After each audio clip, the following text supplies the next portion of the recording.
wabarakatuh. Oke, jadi kita dari kelompok 7 di sini kita akan berdiskusi singkat mengenai beberapa topik yang kita akan bahas. Sebelum itu perkenalkan, nama saya Salwa Aulia.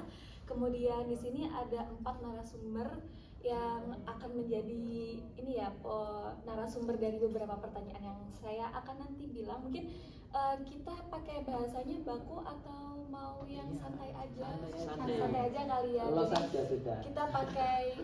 Kita pakai yang santai aja ya berarti ya kalau gitu. Mungkin bisa perkenalan mulai dari kakaknya. Perkenalkan, nama saya Miralina Vila Kirana. Perkenalkan, nama saya Safa Faisala Putri. Dan saya Satria Rahmat Kuswijaya. Ya, saya Muhammad Farhan Gimnastiar.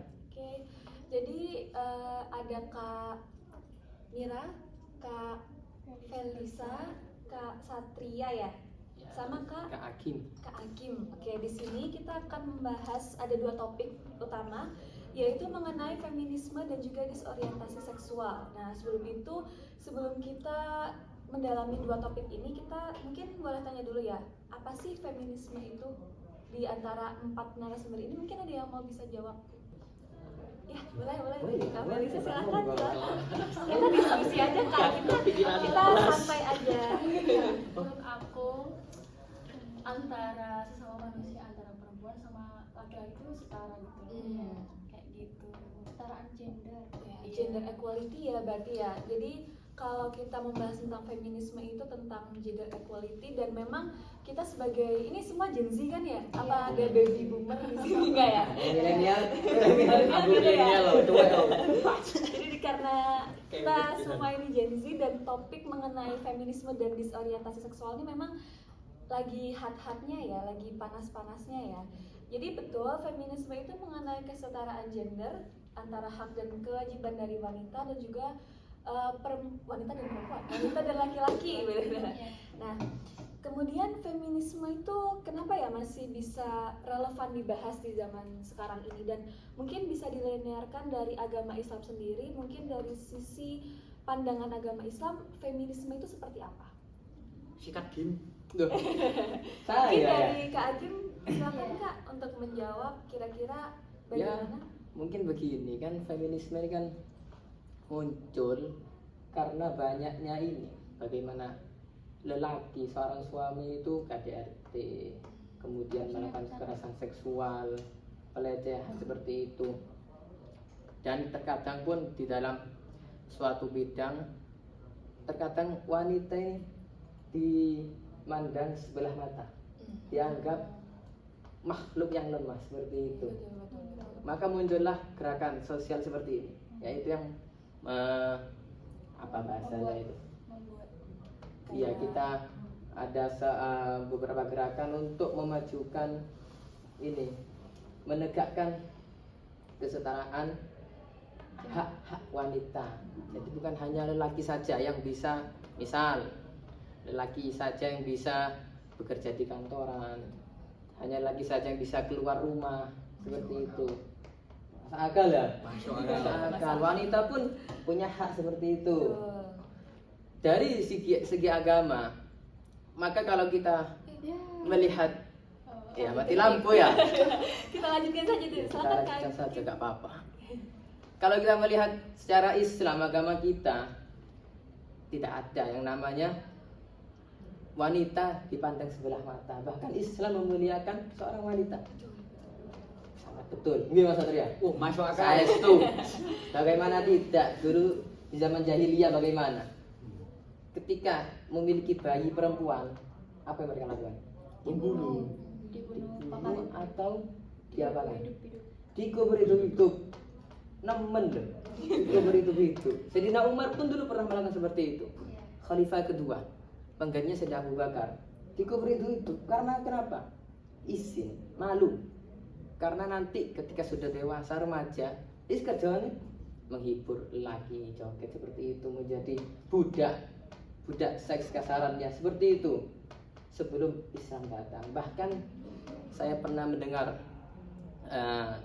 dari sebuah sejarah itu, bahkan di zaman Romawi atau Yunani kuno, ketika wanita haid itu dianggap najis, kena nggak oleh.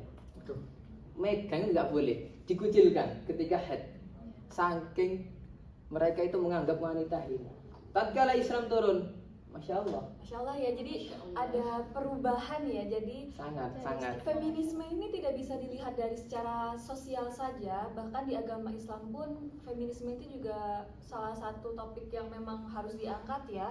Secara sosial sendiri di Indonesia kita tahu Raden Ajeng Kartini, R.A. Kartini juga, beliau ini salah satu pahlawan Indonesia yang mengangkat hak manusia yang dulu hak perempuan sorry. Jadi yang dulunya kita belum boleh untuk belajar, mengenal tulisan, mengenal ilmu pengetahuan alam pengetahuan. Jadi dari perjuangannya ini sampai sekarang kita bisa kuliah di sini, kita bisa mencari ilmu juga dengan ibaratnya dengan tenang ya, tidak ada takut rasa untuk seperti yang tadi kan kita sampai dibunuh, sampai dikubur hidup-hidup. Jadi feminisme ini memang sangat relevan di era ke era, sangat harus kita bahas dari era ke era. Nah, boleh tak tambahin dikit ya? boleh banget, Nah, silakan Kak waktu Satya. dulu itu kan struktur sosial di Indonesia, wanita mungkin hanya dipandang pekerja di dapur, rumah anak, cuma gitu-gitu aja. Padahal mereka juga manusia dan mereka itu memiliki hak yang namanya manusia. Nah, di dalam mungkin agak melenceng dari Islam ya, agama Hindu. Dalam ajaran agama Hindu, mereka menganut Dewi Saraswati, yaitu Dewi yang berilmu. Kenapa kok ilmu dibilang cantik? Kok gak ada ilmu itu ganteng? Nah, kenapa begitu? Karena Dewi mereka itu Saraswati. Waktu itu Dewa Wisnu, dia berdoa kepada bertapa lah lebih tepatnya, akhirnya muncullah Dewi Saraswati sebagai keilmuan. Nah, si perempuan ini diwujudkan seperti Dewi Saraswati tersebut, yaitu cantik dengan berilmu. Maka dari itu tidak harus semua perempuan itu di dapur, masak, rumah anak. Mereka masih memiliki masa depan seperti seorang laki-laki. Nah, seperti itu. Betul. Setuju ya kita. Setuju ya. Mungkin itu kan kita membahas tadi kan pada masa jahiliyah. Kita membahas tentang masa perjuangan era Kartini. Nah, di masa sekarang ini dari 4 narasumber ini apakah kira-kira masih ada yang biasa kita sebut patriarki? Mungkin secara langsung mungkin dirasakan atau dari lingkungannya, mungkin dari Kak Mira. Kalau patriarki sih kayaknya masih ya. Masih banyak sekali. Contohnya kalau misalkan apa ya, waktu ada apa ya, Ini sih kayaknya ini ya Kak, karena kita perempuan kita harus pulang di bawah jam 10 malam. ya Masih kayak bisa. itu masih Kakak rasakan. Iya, kalau cewek misal kita keluar sampai jam di bawah, mungkin di atas isya gitu, itu mungkin udah dianggap pandang buruk ya sama tetangga-tetangga. Sedangkan kalau cowok kita masih kayak normal banget, kayak Soalnya pulang cowok jam gitu segitu. ya. Iya. Terus yang kedua, kebersihan di dalam rumah atau kalau enggak kamar. Kalau cowok kamarnya berantakan kayak dimaklumin, sedangkan kita yang cewek baju atau kasur yang maksudnya kayak itu kan dasar. Iya. Itu kan dasar kita. Itu juga apa ya? Kayak kita sebagai perempuan itu yang kenapa cewek kok nggak bersih, sedangkan sebenarnya cowok sama cewek itu kan sama aja karena itu termasuk hal dasar. Jadi wanita ini ya. ya sedikit curhat ya Kak ya, jadi ya. Terus mungkin alhamdulillah. Wadah. Aku juga ada satu contoh, tapi itu benar-benar di lingkunganku sendiri. Iya. Nah, cewek ini dibuat alat untuk ekonomi. Kalian paham nggak? Oh iya, Yang jadi negatif ya? yang kita Atau- dijual Benar, bukan dijual secara tidak langsung ya Kak ya. Nah. Juga. Jadi dengan kita misalnya ada 2 keluarga, kemudian satu keluarganya punya hutang. Terus jadi dari keluarga ini tuh cara melunasi hutangnya itu dengan menikahkan. Nah, itu buruk ya? buruk sekali. Itu Masih ada. Masih Nah, ada mungkin ya. Orang-orang seperti itu kayak penjodohan di bawah umur sama orang itu Nggak ini masuk akal. Boleh dihidupkan. kurang Ya, boleh dihidupkan. kurang nyeni. Kurang nyeni, Kang Laski. Gak culture sama sekali. Culture. Kurang ya memang ya. Kenapa seperti itu? Karena seorang perempuan ya, kalau kita lihat kepintaran itu menurun dari ibunya. Karena kenapa? Pendidikan pertama itu ibu. Betul. Kalau seorang ibu itu emosionalnya belum terpenuhi, maka akan terjadi yang pertama, cerai. Itu pasti itu. Bukan saya menjamin atau apa, tapi banyak kasus nikah muda itu cerai. Iya. Yang kedua, anak akan kurang perhatian, mendapatkan kekerasan. Ada kasus juga seorang balita dikerasi sama bapak dirinya, keras, gak kepikiran belas. Apa coba? Padahal balita kan Juga nggak tahu apa-apa. BAB juga belum pasti bisa. Dia masih menjalani proses. Nah, mau kencing juga perlu latihan. Kok bisa ada kepikiran seperti itu? Padahal dia menyalahkan ibunya, gak bisa apa-apa. Nah, padahal seorang ayah, seorang suami itu perlu membackup istri. Kenapa begitu? Karena tugas istri itu harus ada suami. Yang menggerakkan roda keluarga itu adalah suami. Nah, dari itu aja. Kalau dari sisi agama memang kepala keluarga adalah Suami. suami ya. Jadi mau ceweknya gimana pun kalau kepalanya saja Udah sudah nggak benar ya. Jadi ibarat tubuh nih, kalau kepalanya aja nggak ada, ke bawah juga susah ya, gimana ya gitu lah ibaratnya ya. Nah, kita kan ngebahas tentang feminisme ya dari tadi ya. Nah, Iya.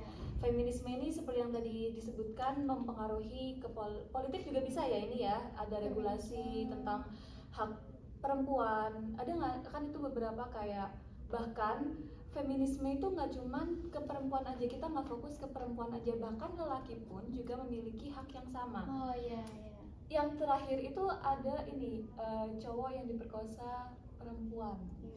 Pernah dengar Iya, nggak? ada. Pernah dengar nggak berita itu? Iya, ada. Nah, itu Sekalipun jarang. itu jarang, Soy.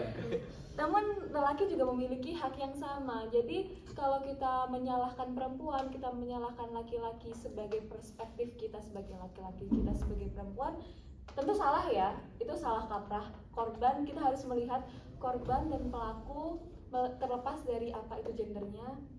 Itu yang utama. Jadi feminisme ini sangat berpengaruh pada sosial, kemudian berpengaruh pada politik juga. Nah, ini kita ngomongin topik selanjutnya nih tentang disorientasi seksual. Nah, ini mulai ini ya. Ini mulai agak berat ya topiknya ya, karena ada sesuatu yang mungkin bisa membuat orang lain itu salah paham dengan omongan kita. Jadi narasumber hati-hati berbicara ya narasumber. Oke, sekarang kita membahas tentang disorientasi seksual. Sebelum itu ada yang bisa menjelaskan apa itu disorientasi seksual? Atau enggak kita kasih ini aja kali ya, keywordnya. Keywordnya apa nih? Keywordnya itu Lenceng bukan? Lenceng-lenceng. Ya betul, Kak Felisa mungkin bisa. Body. kebanyakan kan sekarang kan kayak cowok sama cowok gitu kan. Ada banget kan. Body. Body. Itu ini sih, kita baliknya berarti ke LGBT ya. Jadi sebenarnya LGBT ini di kalangan Gen Z juga sangat, topiknya sangat ya panas sekali. Bahkan di saat kita nongkrong pertama kali pun kadang yang pertama kali kita tanyakan adalah seksualiti orang. Kamu suka cowok? Kamu suka cewek? Kamu suka gitu nggak? Iya. Gitu nggak? Ada seperti itu? Tanya. Banyak.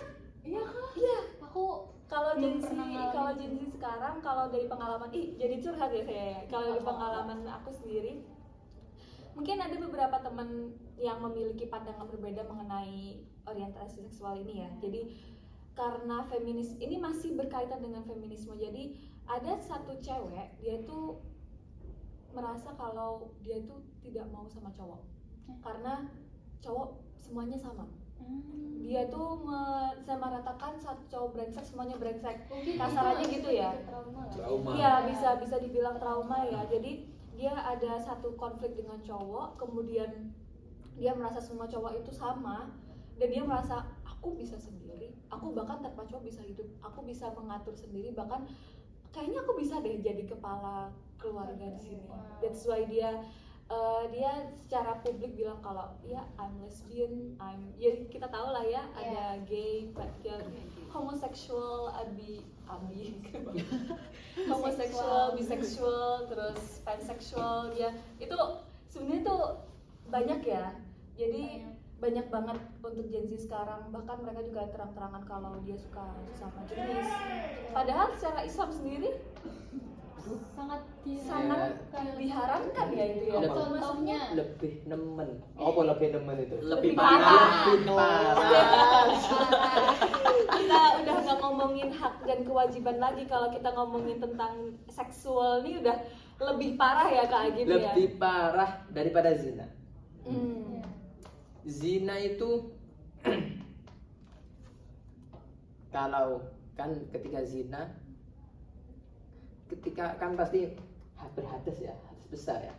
Itu yang orang zina bisa suci dengan mandi besar. Bahkan dalam salah satu pendapat orang ini, entah itu homo atau yang lesbi ya, Iya. ya los-losan aja. Iya betul. Itu mereka ketika berhadas karena melakukan sesama jenis, ada salah satu pendapat mereka sekalipun mandi besar dengan air seluas samudra gak akan tersucikan dari hadas besarnya. Nanti dibangkitkan dari kiamat dalam keadaan berhadas besar. Kita kalau ngomongin tentang itu balik lagi ke ini ya Kak Agim, dulu di kisahnya Nabi Lut ya. Iya. Lu, Kaum Sodom. temenan. Kaum Sodom itu bagaimana Allah Terkena azab azabnya seperti apa. itu apa Gunung Pompei. Gak tahu ya kalau tempatnya itu. Pokok ringkasnya dibalikkan, dijungkel balikkan, diturunkan batu dari langit itu saking nemennya. Bahkan ya setan pun jijik melihat perilaku mereka. Saking parahnya. Parahnya. Iya. Jadi ya normal ya mau sore. Lah iya. Masuk. Kalau dipikir secara logika Tapi- bagi orang waras kan ya kayak nggak normal. Kita aja udah maksudnya cowok sama cowok, karena kan kita kan di dunia ditakdirkan berpasang-pasangan cewek dan cowok, sedangkan mereka yang mengalami Orientasi seksual tadi. orientasi seksual kan mereka malah menyukai sama Sesama jenis. jenis. Jadi ya gimana ya? Ya Aneh juga Aneh sih banget. sebenarnya. Adam dan Kalau Hawa. kalau Iya. dari pandangan aku pribadi pun juga aneh ya, karena secara mungkin kalau kita ngomongin tentang ilmunya sendiri, cowok itu pasti dengan cewek. Bagaimana kita bisa menghasilkan bayi? Gitu ngomongnya aneh juga ya. iya. Kayak Iya, berkembang biak ya ada Iya, laki bisa, perempuan. Iya, melahirkan anak itu kan harus ada perempuan dan laki-laki, dan itu sudah mutlak hukumnya. Jadi disorientasi itu penyelewengan, penyelempangan. Ya. Bener nggak? Penyimpangan Bener ya. Jadi tentang itu. Mungkin ini karena kita ada waktu juga, kita lanjutin podcastnya kayaknya di lift. Gimana? Oke, boleh. Oke, mungkin kita bisa lanjutin setelah kita Iki anu nih. tergusur ya tadi ya. Jadi tadi kita ngebahas tentang LGBT ya. Jadi LGBT ini memang dari Gen Z banyak sekali dan itu sangat tidak benar ya, tidak dibenarkan. Kita ngomongin tentang secara ilmu biologinya sendiri pun ya sperm harus bertemu dengan telur supaya bisa jadi manusia. Jadi kalau misal sperm bertemu dengan sperm tidak bisa ya, tidak bisa. Itu memaksa sekali ya teman-teman ya. Malah menentang Apa? Betul. Apa? Ora. Aku ono kisah iki ya. Kisah lucu iki. Nah, jadi ada orang gay. Hubung itu dia polygego kan. Iya, polygego. Nah, ada di tempat dia minta aku gay. Nah, aku ya tak kira orangnya normal, tak kira orang-orangnya normal. Soalnya nggak kelihatan lihai gitu ah. Anak ya. Tiba-tiba pas aku buat SD di lab, oh ini sebenarnya aku nggak SD, tak kira ngono. Lama-lama gak kepingin keluar aku. Loh, lapar lagi aku. Terus dia bilang, ayo wis semua tak biayain. Padahal ya menurutku bahaya ya. Nah, Tulisnya itu kayaknya. terus arek itu pacaran sama anak laki-laki sama laki-laki.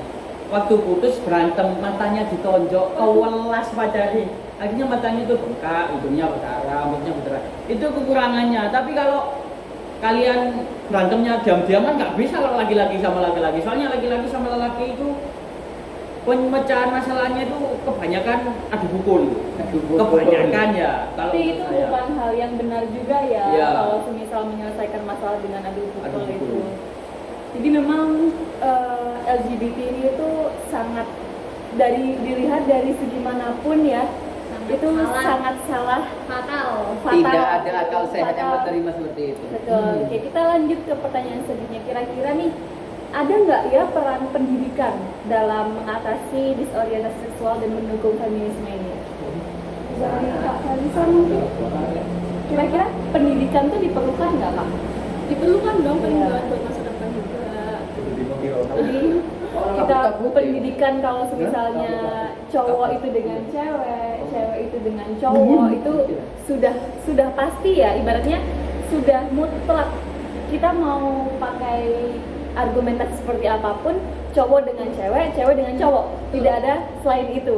Nah, pendidikan tentunya ya seperti yang saya tadi ceritakan tentang teman saya yang trauma dengan cowoknya itu. Jadi memang pendidikan itu kan tidak harus dari sekolah ya. Pendidikan itu bisa dari orang tua, bisa dari lingkungan juga. Jadi kita mungkin harus pilih-pilih nih lingkungan yang baik itu seperti apa. Itu harus ya. Jadi kita apalagi sebagai ibaratnya anak muda yang sangat rawan sekali. Apalagi di sini ya, ntar lingkungannya ke bawah lagi. Betul, itu nggak baik ya. Jadi kita harus tahu lingkungan kita tuh seperti apa, kemudian kita harus memahami teman-teman kita tuh seperti apa, dan kalau misal itu membawa keburukan untuk kita, Pukul. gitu ya, itu tidak dipukul ya. Jadi kita Maaf. harus menghindari itu. Jadi kita harus mengingatkan. Memfilter. Jadi kita harus mengingatkan juga kalau itu hal yang salah.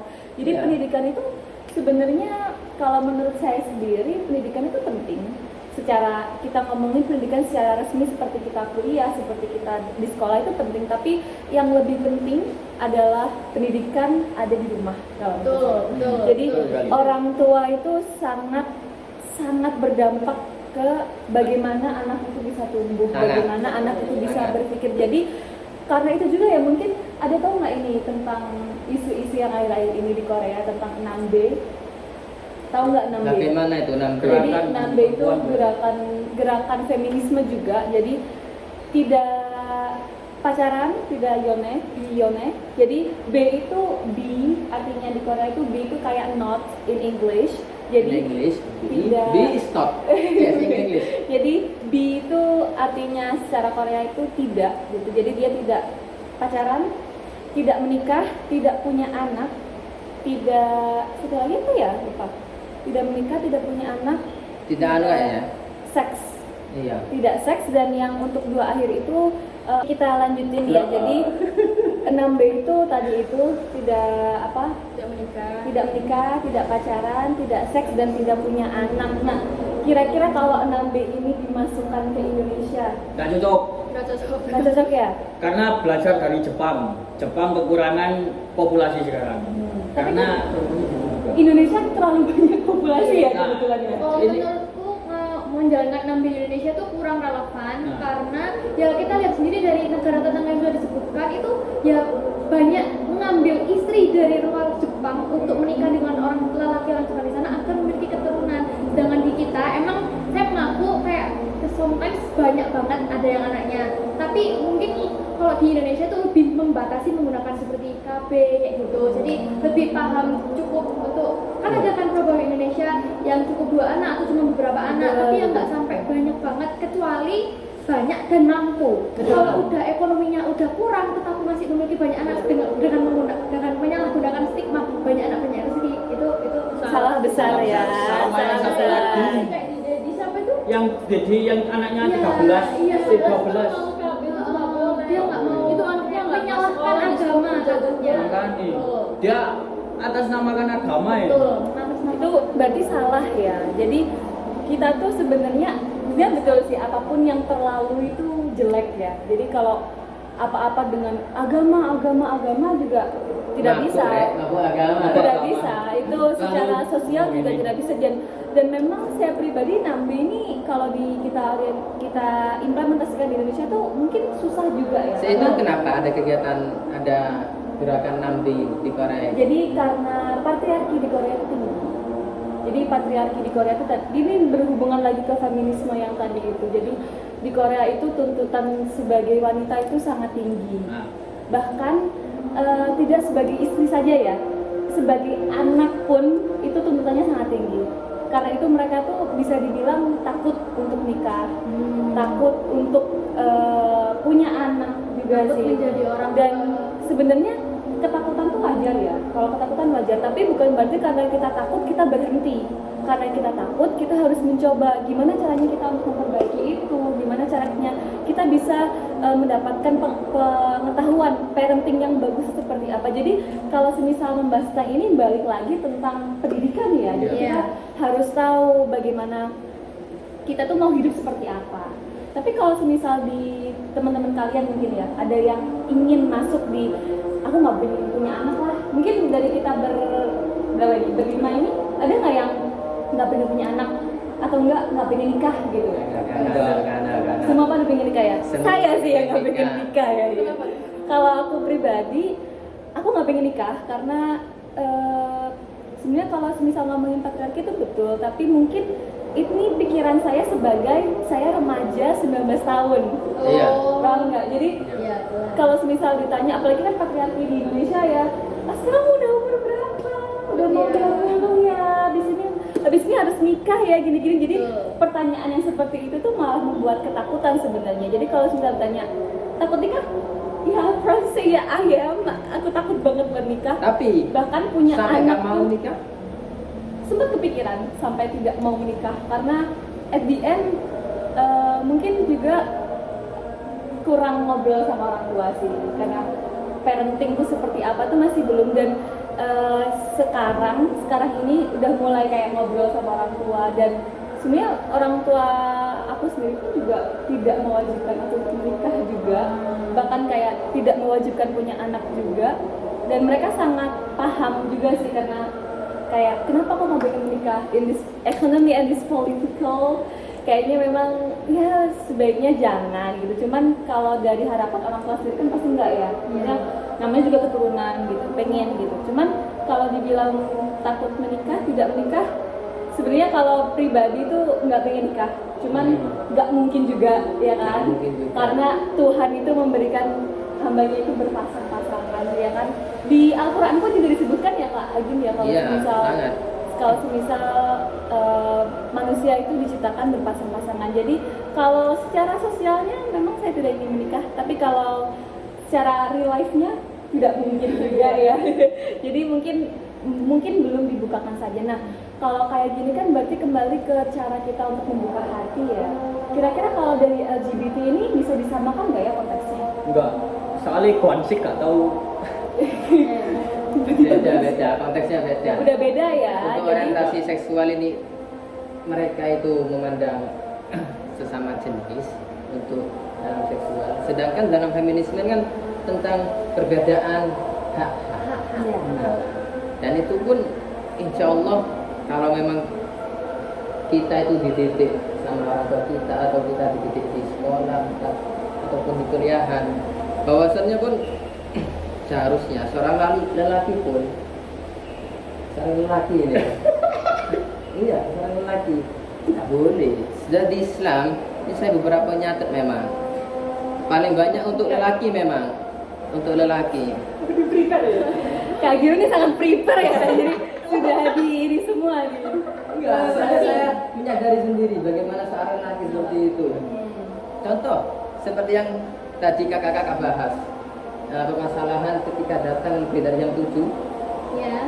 akan sawangannya. Ya. Apa bahasa sawangannya? Pandangan Orang itu gak enak. Tuh. Nah itu memang saya pun nanti bukan mungkin, saya pun sekarang merasa sudah. Saya punya adik 2 perempuan. Sekarang pun mengajak remaja semua. Apa namanya seorang kakak, bahkan kakak, apalagi nanti ayah. Iya. Kalau puasa ya ibaratnya Betul. kita membesarkan dengan penuh cinta, dengan ibaratnya dengan ya gimana pun caranya dibisarkan gitu kan untuk anak gitu. Nah, los datang malam-malam, khawatir apalagi perempuan. Bukannya kita lelaki meremehkan perempuan ya, memang kan tabiatnya perempuan belum. Dari segi fisik loh ya. Betul. Dan kita pun lelaki, ini kita buka-bukaan aja, lelaki ya.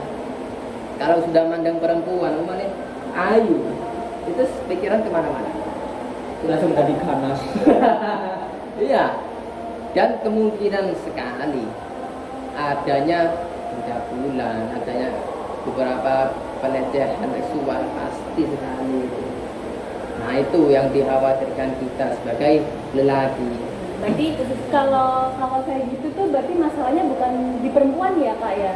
Ini masalahnya we have to educate our son first ya, daripada kita ngomongin tentang yang kayak tadi. Kalau misalnya kita udah ada pahaman nih, cowok lah, dia nggak akan kayak gitu. Nggak bisa, nggak boleh itu. Enggak, tapi Iya. kan harusnya kan kita harus ada edukasi yang seperti itu ke anak. Iya memang harus. Iya harus memang. Kalau bisa dianggap ya, ke anak-anak kita anggap Pahlawan. Bukan, lelaki ini serigala semua sebelum halal.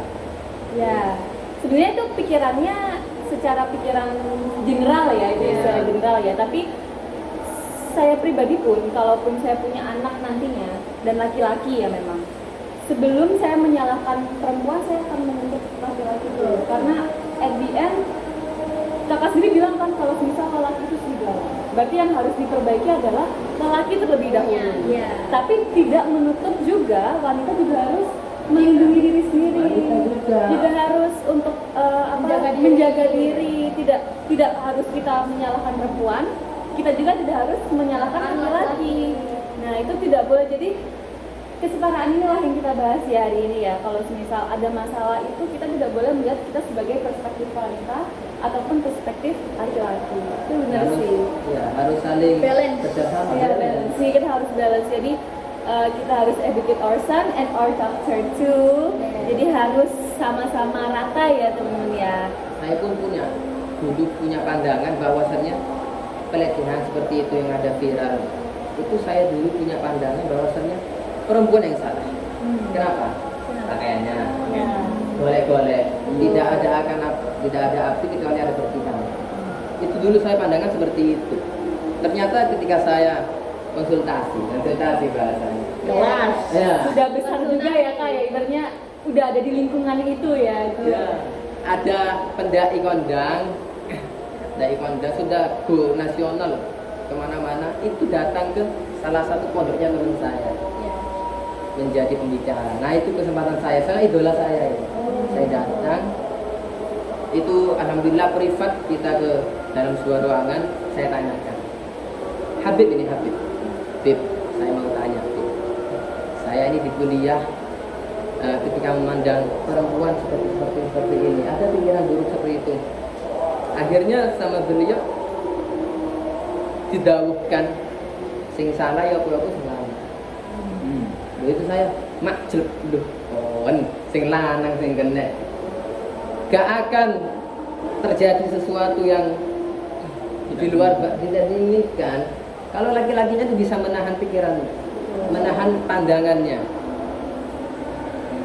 Seperti itu. Tapi hal itu juga sama sih untuk wanita juga ya, karena yang tadi yang kita sebutkan tadi kan ada lelaki yang diperkosa perempuan, sama saja sebenarnya.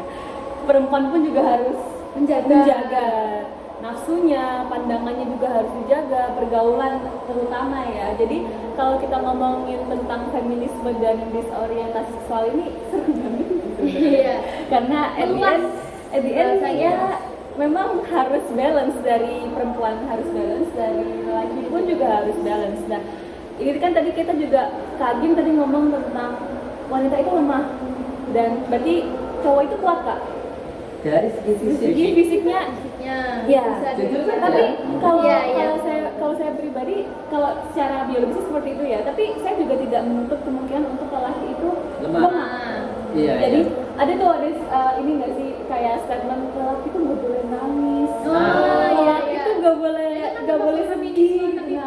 Betul. Padahal sebenarnya itu emosi ya. Kalau kita ngomongin emosi seseorang, semua cowok, semua cewek bisa nangis.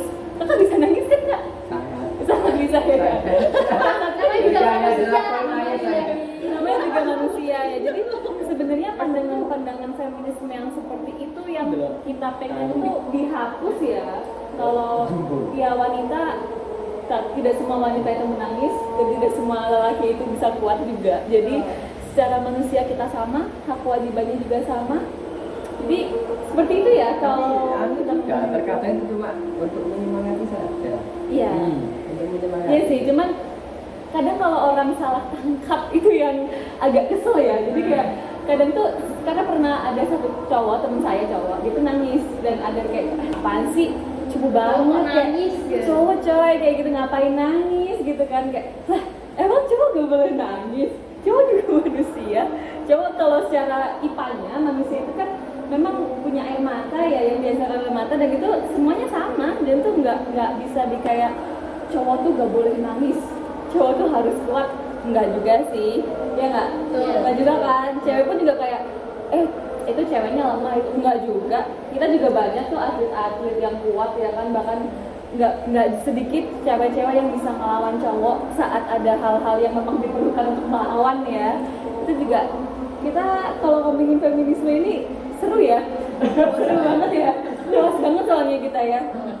Nah, terus kita udah ngomongin tadi tentang feminismenya, tentang disorientasi seksual itu seperti apa, pandangan Islam terhadap dua topik ini seperti apa. Nah, kita tutup kali ini tuh dengan kira-kira harapan sih. Nah, aku pengen di sini harapannya tuh dari setiap narasumber beda-beda sih. Oke, kita mulai dari Kak Ajim dulu ya kali ya. Mungkin apa harapannya Kak untuk di masa depan terkait isu feminisme dan juga disorientasi seksual ini Kak? Harapan saya ya, pertama kembali lagi ke pendidikan utama, terutama keluarga, dari ibu maupun ayah, terutama ibu yang melahirkan sang buah hati. Kalau di Quran itu disebutkan bahwasanya perempuan ini harsul lakum, harsun, ladang. Nah, kalau ladangnya baik, insya Allah kemungkinan besar anak-anaknya pun adalah generasi yang baik. Nah, oleh karena itu ketika dalam keluarga dididik dengan baik, maka meneruskan generasi yang baik, negara ini, peradaban ini akan diisi oleh orang-orang yang baik, orang-orang yang baik. Maka dari itu penting pendidikan dalam keluarga dan lingkungan dijaga. Nanti ketika sudah menginjak lebih besar, dijaga lingkungan anak kita ini, dijaga. Memang bahaya as-sahib sahib, teman itu saling tarik menarik, nggak bisa.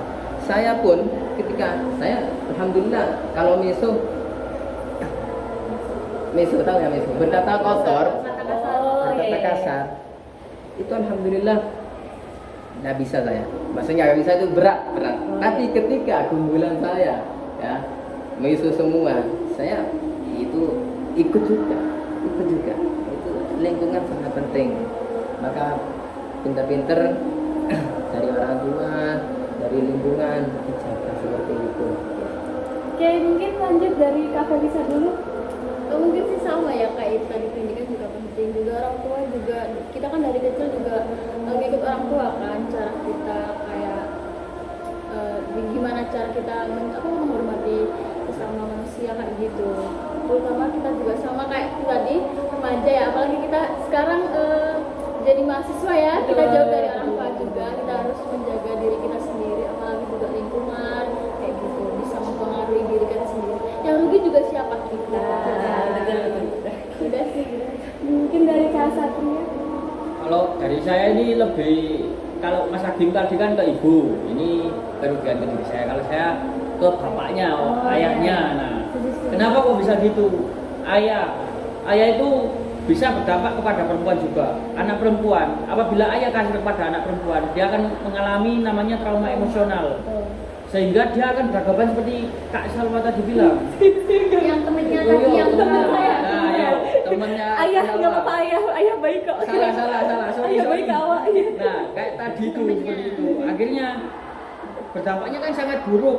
Terus ayah ini kalau gak berpendidikan, maka akan runtuh keluarganya. Kok bisa gitu men? Padahal kan tinggal ayah cari duit gitu aja. Enggak. Ayah itu seorang yang memutar roda dalam keluarga, dibantu dengan ibu. Nah, gimana cara paling baiknya komunikasi, kuasai emosionalnya. Nah, ayah jangan sesekali marah atau main fisik ke ibunya. Kenapa begitu? Itu akan jadikan contoh untuk anaknya. Nah, itu menjadi retakan yang sangat besar untuk keluarga tersebut. Istri salah, benarkan dengan baik. Dia marah, coba cara lain. Dan juga ini paling penting ini. Istri ya, kalau kalian cuma suruh tok ngono yo, kalian tuh minimal kasih 1 kali lah liburan buat dia. Dia liburan kemana? Biar kamu yang gantian, kamu yang ngurus anaknya dulu gitu kan. Saya self setujunya reward gitu. jadi kepotong ya, jadi kita lanjut lagi. Jadi conclusion dari harapannya Kak Satria itu adalah di bapaknya ya, jadi Ya. kita harus sebagai seorang bapak itu kita harus siap begitu untuk menjadi contoh, betul, menjadi contoh, kemudian sebagai kepala keluarga itu kita harus siap begitu. Nah, kita lanjut ke Kak Mira, mungkin harapannya itu bagaimana Kak? Kalau saya tadi mau menambahi komentar sama pendapat dari Mas Satria, ya menurut saya juga peran ayah itu sangat penting, apalagi saya sebagai anak cewek, tadi kan dari cowok ya, sedangkan saya anak cewek dan saya juga masih memiliki orang tua. Peran ayah di kehidupan seorang anak perempuan itu sangat penting, karena apa? Kayak itu jadinya jika ayahnya itu sayang, ayahnya itu berani mencontohkan, ayahnya berani mendukung dia, si perempuan ini bakalan berani dan bakalan tahu kayak cinta. Oh, jadi nggak beranggapan cinta apa ya? Kayak dari kasih sayang orang tua itu bikin dia tuh pede, bangga, berani gitu. Jadi dengan disupport dengan ayah dan ibu, jadi kita tuh jadi tahu kayak ke cowok itu bagaimana. Karena kita sudah mendapatkan kasih sayang dari kedua orang tua kita, jadi kita tuh nggak mencari kasih sayang di orang lain. Kan banyak terjadi, karena di Indonesia sendiri saya pernah baca-baca itu kalau Indonesia itu termasuk negara yang fatherless. Fatherless Ya. Karena Apa saya itu juga fatherless itu? kekurangan peran sosok ayah. Kalau dari Kamila tadi ini kepotong terus ya. Jadi kalau dari Kamila tadi itu harapannya adalah memang dari segi peran orang tua, terutama ayah itu sangat dibutuhkan, dan ayah dan ibu ya Kak ya. Jadi nggak cuma ayah doang, ibu doang juga nggak. Jadi dua-duanya harus sama. Jadi harapannya memang lebih ke pendidikan ya, cara parenting Kembali lagi, betul. karena itu akan mempengaruhi bagaimana seseorang anak itu bisa tumbuh juga ya. Kalau dari saya pribadi kan tadi kalau Kak Agim ngomongin tentang pendidikannya itu udah sangat setuju ya, kalau masalah pendidikan sangat setuju. Kak Agim ngomongin pendidikan, Kak Satria ngomongin tentang ayah, kemudian Kak Felisa ibu, kemudian Kak Mira tentang ayah juga sebagai Indonesia ini secara implementasinya ya. Kalau saya sendiri mungkin harapannya ini sih secara pribadi individunya. Jadi meskipun ya kan tidak semua orang kan memiliki ayah dan ibu ya, ada beberapa juga yang tidak, dan itu mungkin lebih ke warning ke kita sebagai generasi dan juga generasi selanjutnya itu tentang bagaimana cara kita mengatasi budaya yang masuk ya, jadi kan budaya yang masuk, terus bagaimana cara kita bergaul. Mungkin itu sih yang harus kita apa ya, kayak patenkan lah bisa dibilang ya. Jadi kalau semisal kita tuh hidup untuk kita sendiri, jadi jangan sampai kita merusak hidup kita yang kita bangun sendiri. Itu sih, jadi kalau dari kita itu seperti itu ya. Jadi kita udah dari tadi sudah bahas tentang feminisme, kemudian orientasi seksual juga, pengimplementasinya ke kehidupan sehari-hari juga, dan memang konklusinya itu tadi ya, feminisme harus dijunjung tinggi, disorientasi seksual Hilangkan. bukan dihilangkan ya Kak? Tidak dinormalisasikan, betul, tidak dinormalisasikan. Jadi konklusi dari diskusi kali ini seperti itu. Baik dari kami, saya Salwa, Saya Safa, saya Mira. Saya Satria. Saya temannya Satria. sekian dari kami. Wassalamualaikum warahmatullahi wabarakatuh.